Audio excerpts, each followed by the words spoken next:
Okay, so how to be strong when you're going through a difficult time in your life. I did a live stream yesterday, which was brilliant. I appreciate all of you coming on. We had people from all different parts of the world. And I shared a part of my story with my mental health breakdown and how I recovered from a mental health breakdown in 2017. And now we're in 2024 and I was in a mental hospital for 6 weeks. You can watch that stream and learn a lot and take a lot of hope from that. But I just did this piece of writing earlier on, just now in the coffee shop. And I'm going to read it out because it's going to help a lot of you to find hope and to get through the challenges that you're going through. Because you don't have to have had a mental health breakdown like me in order to learn from this. You know, life is tough for all of us at times. I remember someone said on one of the videos, he asked me why did I say that, and you know, I was going to react, but then I realized have patience, you know. And it was almost like, I suppose no question to a certain degree is a silly question, but in some way it's naive. But again, we've all been naive, myself included. So, you know, to answer that question, maybe you've got to live life a little bit more, or do more, or give more. But that's not saying that life isn't great. And of course it's great, loads of good experiences, I'm going to get to that. But I see his point now, I see his point. Maybe he was asking me, why did I say that? Anyway. So how to be strong when you're going through a difficult time in your life. This is what I learned throughout all my years of living, right? I'm 40 years young, I don't say old on this channel, but especially in that period, the mental health breakdown and the mental hospital taught me more than most things in life. I learned more than I did at school. It just taught me so many things. I'm still learning from that experience 6 years on. Right, hope. Never lose hope. But sometimes the only way to find hope is giving up looking for hope. The pressure of trying to find hope when you feel hopeless can make you feel more hopeless. I learned this whilst being in the mental hospital after suffering from a mental health breakdown after being a successful entrepreneur and a mentor. I was terrified because I thought my life was over and I felt hopeless. I begged God not to leave me on my own because I felt lonely and hopeless. I went to the front of reception in hospital and I asked for a copy of the Bible. I couldn't do it on my own. I wasn't strong enough to overpower this force that was bullying me. It was after praying and reading several chapters from the Bible that I experienced hope. And from that point I made a commitment to not give up. I had to get well again. This is the inner conversation I said it many times, affirmation. I said, I have to get well again. I have to get well again. I kept saying it. And I continue to say, I have to come back to share my story with other people, to help people. Although my mind was broken, my emotions were broken, and my heart was broken. However, my spirit would not be broken thanks to my faith, good people, and my own human effort. I knew my recovery was going to be a big mountain to climb. I couldn't see the top of the mountain because I was right at the bottom of it. What gave me strength was knowing that I had all the time in the world to climb the mountain one step at a time. Daily patience, faith, heart, courage, gratitude, and helping others gave me hope on a daily basis. I began to climb that mountain and soon enough I could see the top of it. It was difficult climbing that mountain at times. I was terrified. I was overwhelmed with anxiety and dread. Being strong didn't work for me because I tried it. Being strong for me meant not asking people for help when I needed help on a day-to-day basis and thinking that I could climb a mountain on my own when I realized in reality I couldn't. I tried. It was only when I was weak that I became stronger, and at that point my motivation levels began to increase as I was able to take bigger steps towards the top of the mountain. It was the goodness of God that gave me the love to fight the forces of evil. Mental illness is no joke. It's a lot more challenging than a headache from a bad day in the office. Mental illness is your own mind torturing you on a minute-to-minute basis. Mental illness is a bully that threatens to kill you if you tell anyone about it. This is the lie that it tries to get you to believe. We all have mountains in our own lives that we're afraid to climb. The mountain is a metaphor for our fears, insecurities, our past demons, our strengths, our talents, our kindness, and our humanity. If we don't climb our own mountains, we will live the remaining time on this earth not feeling right about who we are and how we're living. You can't climb a mountain without getting uncomfortable. You can't climb a mountain without being truthful and honest about the fact that you are afraid and you do have anxiety and fear. Everyone has fear and anxiety, and yes, even people that don't have a mental health problem, they have anxiety and fear too. Fear and anxiety is normal. It's nothing to be ashamed of, because we all have it, we all experience it. It's part and parcel of being a human being. Courage is not the absence of fear. Courage is climbing the mountain whilst you're experiencing fear and anxiety, but learning how to be calm whilst you are experiencing high levels of anxiety and stress. You can do it. I've done it. Many have done it. I believe you've done it at some point in your life, so you can do it again. The more you face your fears, the more your courage grows, and as a result, you become a mentally stronger person. Now, I've stopped at that point, and I'm going to continue, because I can just continue now and share that story. So, when I was going through this at the time, on the first day, I thought my life was over. As I said, it was a terrifying experience, but it went on to be a humbling, beautiful experience, because how I felt on day one and day two in the hospital, in the Gordon Hospital, was not how I felt on the second week. On the second week, I was laughing and crying for joy, and had gratitude. I made friends in there, and things got easier. So that's why I say take one day at a time, because I want to make a point of saying this as well to a lot of people out there that have recovered. And you don't have, it doesn't matter what you've recovered from. I had people yesterday on my stream, which was humbling, that were recovering drug addicts, right? We're all human at the end of the day. So you don't have to have had the same thing as me, but we're all humans. We're all living life, and we all go through challenges. At some point, we can't escape it. Loss, death, financial, even people, again, who haven't had a mental health problem like me, or you or someone else, they still deal with mental health. They still have anxieties and challenges, financial, mental and emotional. Now, I've been mentoring people for 12 years from all around the world. I've mentored people from all walks of life, just to give a description. Doctors, lawyers, bankers, business people, millionaires, 9-to-5ers, people that are unemployed, people that are looking for work, all different backgrounds. And I've never met a person in my life that hasn't suffered from anxiety and fear, so there's nothing to be ashamed of. So when I was in the hospital at the time, I wanted to come back to share my story with people that were the same as me, that were suffering from mental health, which is true. But as I've gotten more experience, I realised, no, actually, to add to that, I want to share my message with anybody, with people. Because people go through struggles, and they can take a lot of strength from my story, and they can know that they can recover. But when you recover, I just want to say, the journey doesn't stop. So now I've got a new set of challenges. I've got another mountain that I'm climbing, and that's life. That comes with enjoying life, wanting to help more people, wanting to grow, having to pay your bills.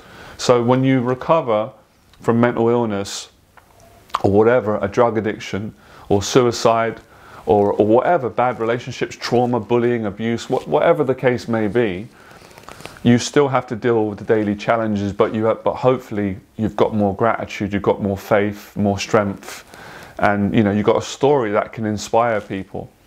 So that's why all of you see me now running and loving running. I love it. It's what you see is 100% true. Boxing, training, running, all that come from my mental health breakdown, and it was all part and parcel of my strategy to climb that mountain. The mountain is the metaphor. So you've got a mountain to climb. What are you waiting for? Start climbing it. Do one day at a time. We've all got mountains. We've got a financial mountain. People have got children to look after, kids. So many challenges that we all deal with. And one of the things I realised in hospital is no one's better than anyone. I kind of knew that before, but I really got confirmation. It wasn't intellectual, it was spiritual, from the heart. But obviously people can think that, and that's their choice, but it was a humbling experience for me, and it's continued. So it doesn't matter how long recovery takes you, or how long that mountain to climb, as long as you don't give up, you take one day at a time. And as I said on my story, I tried to be strong for years, and eventually it caught up with me and it didn't work. Now, being strong is important, I'm giving you strength now, but being strong in the right way. And what I meant by that was I never asked for help quick enough. Things got worse. So ask for help. guys and girls, especially for men who seem to find it hard to be vulnerable and ask for help. But when I was in hospital, there was both men and women. So when I was sharing my story, I made a promise that it's not going to leave anyone out. It's for people at the end of the day. Because men and women helped me to recover. I couldn't climb the mountain on my own. Climbing the mountain for me was recovering from a mental health breakdown and being able to do what I'm doing now, share my story. And obviously there's some details that I want to share. Getting off medication was part of me recovering because I had to go on medication. I appreciated that. Working again, because I couldn't work for a long time. Obviously I was unwell. I couldn't work, couldn't make a living. So I wanted to pay my own taxes, pay my own rent, my council tax, get a gym membership, get my life back again and contribute. I could have not done that. Even doctors recommend you don't have to because you're really unwell. I could never have worked again, but I didn't want that. And recovering for me meant losing over 40 pounds because I was overweight from medication, eating, depression, and obviously the pain I was in. And I'm 40 pounds lighter now. And my diet's changed. My whole lifestyle's changed, you know. And I rediscovered my faith. I was a Christian growing up. For many years I fell away from it. I didn't even realise it. My own ignorance, my own selfishness, pride, all those things. Some of it was being good, trying to please too many people, all those things. That's my own personal relationship, right? By the way, I don't force my faith on other people. I respect everyone's got their own faith, and that's kind of how I've always expected to be treated. So it doesn't matter whatever faith you are. At the end of the day, it's people, and I want to share my story and help people. People help me of different faiths. You know, I got help from different people. Some were Christian, some were, some were of other faiths. Some might have not believed in God. People help me at the end of the day, and that's being a decent person, I believe. But yeah, for those of you that are Christians, it's a pleasure for me to share my story as well with fellow Christians, because I couldn't do it without my faith. I tried, it didn't work. So I reconnected and I've continued. That's also been another challenge that I've been, learning and growing, but I'm kind of enjoying it, and that's with my faith. So, mountains don't stop as long as you're living. And now I'm dealing with some new challenges in my life, and I'm going to share that in another video. The death of a friend, my best friend, closest friend. I don't really like saying best friend, but because all my close friends are my best friends, but he meant a lot to me, passed away. I took his own life to suicide. So that has been a really, really difficult mountain that I've been climbing. The loss, the pain, the sadness, but the great memories that I've got of him, and he's given me the strength actually to do this video. I didn't have the strength, so good people do that. Our time. He was such a good person, such a good heart, such a strong spirit. So he would appreciate this, knowing that his life really does mean something, and he's helping people through my confession, my testimony. So I wouldn't have met my good friend if I didn't go through the mental health breakdown. So many good things come from my challenges, my hardships. So these are all the ways in which you be strong, and exercising, training. So that's why I've been continuously sharing my testimony, and I'm going to continue because it needs to be shared on a day-to-day basis, right? Things can change in one day, which is why you can only do one day at a time. So I really appreciate people listening to my story, because it hasn't been an easy mountain to climb, to have the courage. Even though I made a commitment to God, my faith, I promised that if he helped me to recover, which he did, and I got help from people. So I had the spiritual help from my faith, I had human help, which was amazing, and my own effort. I always had, apart from being quite an insecure person growing up with a lot of anxieties, a lot of issues, I always had a strength on the other side. I had another folder that I could go to. It wasn't easy to go there, it's still not. But if I have to go there, I will, and find strength, faith. So yeah, it's not a weakness to get help. Even you don't have to be in a mental hospital. Just sometimes calling a friend and saying, I need some help, and giving help. So me receiving help in hospital and giving help, the simple things like when I went to the shop and I bought some flapjacks, which I kind of got an obsession with flapjacks at the time. I would give some to some of the guys and girls in there. I bought extra food, kebab chips or Chinese. If someone asked me, I never said no. I always shared the food that I had. I always tried to be kind to people. I tried to forgive when someone shouted at me, and I got the same back. So giving kindness to other people when you're in a life and death situation, surprisingly, and it makes you feel loved, it makes you feel really valued. And these are things that I learned that I just couldn't learn from a book. I couldn't even learn these things from my life before that, when I achieved, you know, some worldly success, which took a lot of effort, but these lessons were priceless, and I'm still learning. They're life lessons. They're life lessons. I don't even feel worthy to say that this is not my teaching. It's what I learned from faith, life, and challenges. Obviously, I teach what is my own teaching. A lot of it is discipline, training, you know, being brave. But yeah, it's all about bravery and courage. And with being brave doesn't mean that you can't cry, that you can't be weak as a human being or as a man for men. That's what gets you stronger and helps you to recover. All these things I had to turn to, otherwise I wouldn't have recovered. I would still be on medication. I wouldn't be able to work. I wouldn't be able to pay my rent. The government would have to pay my rent. I couldn't run my business now. I've got a new business, new teaching, and it's been amazing. But yeah, now after this video, I've got to continue climbing the mountain. I've got challenges, as I said, in my own life, anxiety. So I'm really grateful to have recovered, really grateful. It's been an amazing journey from 217 to 224, and long may the journey last. So I'd like to say thank you to everyone that helped me during that period. Even people, some of you don't even know that you helped me. People online, people like David Goggins, Tyson Fury, Manny Pacquiao, many people that are not famous, you know, friends, people that are just strangers that will just come out of nowhere. It's funny how people get a sense when you're really struggling. People will just help me. It will just, it's bizarre, but I kind of understand it, you know, the goodness in people. And many people didn't help me. And that was kind of upsetting and disappointing and quite hurtful, but that was part of me growing as a person and appreciating those that did. So in the end, there's always good people out there, because when you're going through these dark times, you always feel like you can't trust. That's how I felt. I can't trust anyone. Only my nan, who passed away 12 years ago, and only God. It's not that many people. It leaves you feeling really lonely and vulnerable, but obviously that's not true. That is part of the illness or the challenge or the thoughts that we get when we're going through a bad time, whether it is with a drug addiction or mental health problems or someone, you know, a breakup in a relationship, someone leaves us. All these things can trigger this, these mental problems, these challenges, these emotional problems, or you lose a job, or, you know, something, you lose someone dies close to you.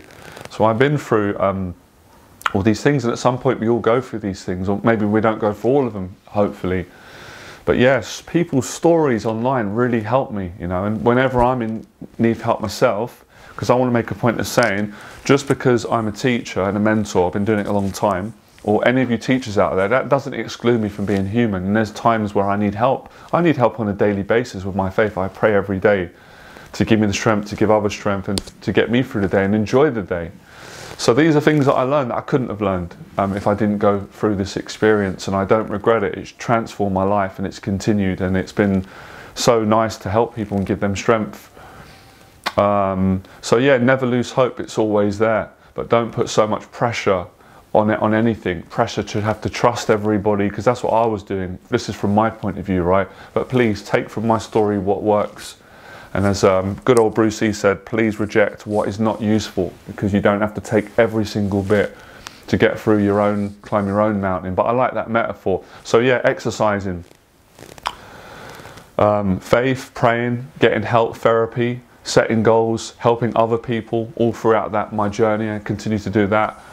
And exercising really helped me to recover. I love training. I love it with all my heart. I loved it when I was in my 20s. And I reconnected with my faith I was 34 when I had the breakdown. I reconnected with my faith in Jesus, a Christian, my training, my dieting. You know, I love bodybuilding. I love running, boxing. All those things are so good for people, men and women. Even at all times. I'm going to go gym today after working with a client. So that's my story from 217 right up until today.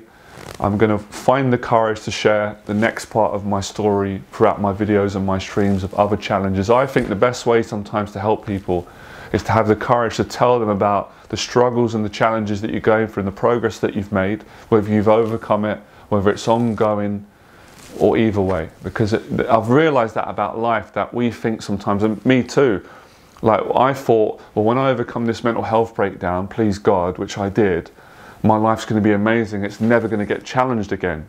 And for a while that was true, but it's not true. Challenges came. So now I prepare myself for challenges of day-to-day life, because we never know, and that's how you get more faith and you live with uncertainty and enjoy life more.